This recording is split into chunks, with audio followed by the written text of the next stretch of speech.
Hey guys, I'm Elijah DeRay with Solo 300. I have a couple new products to show you tonight. They've been a long time coming.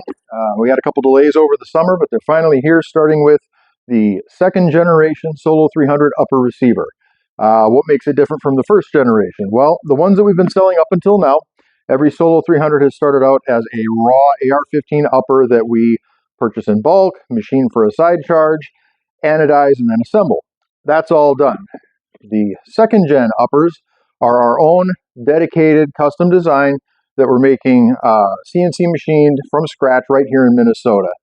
So that allowed us to get rid of some features that we don't need, put in features that we wanted to have, and it also allowed us to tighten up the tolerances a bit and have more control over the finished product, QC and things like that, to give you a better finished product. So I'm going to bring the camera in, I'll show you these two side by side and you can see the differences for yourself. So one of the first features you notice on the Gen 2 upper receiver is the trap door in the back for the bolt carrier group to go in and out. On the original Solo 300 design, you had a separate plug that snapped into the rear here and filled that slot. Those were 3D printed, and once that was snapped into place and you assembled the upper onto a lower, it was held captive so that it couldn't come out. Well, on the Gen 2, you have the integrated trap door, so you don't have a separate piece, and it is machined out of solid aluminum, just like the rest of the uppers. So just a better, sleeker design with one less separate part. Moving on to the right side here, you can see there's a minimalist brass deflector.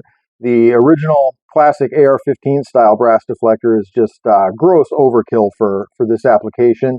Much larger than it needs to be, and you wind up with a pointy 1-inch piece of solid aluminum jutting out the side of your upper. So we changed that over to a minimalist brass deflector there that gets the job done with a lot less bulk and a lot less thickness on the overall action there. In front of that, you have an injection port cover. Those are mil spec in case you have some custom option that you prefer that you want to swap that out with. You can feel free to do that. On the other side, where the bolt handle rides, you can see that design has been improved.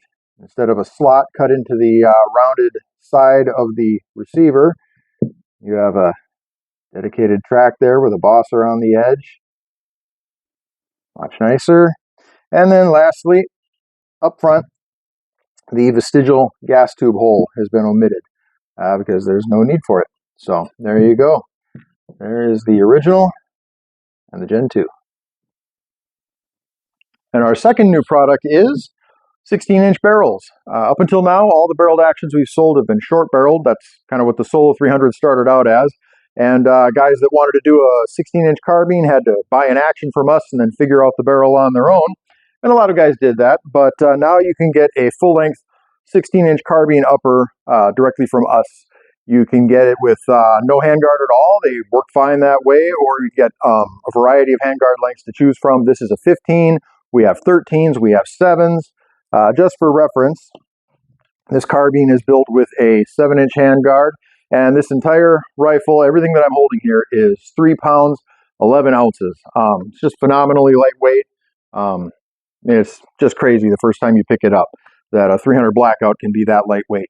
But there it is. We've got 2 different calibers, 4 different barrel lengths, 4 different handguard lengths, and even a couple different colors of Cerakote that you can check out at solo300.com.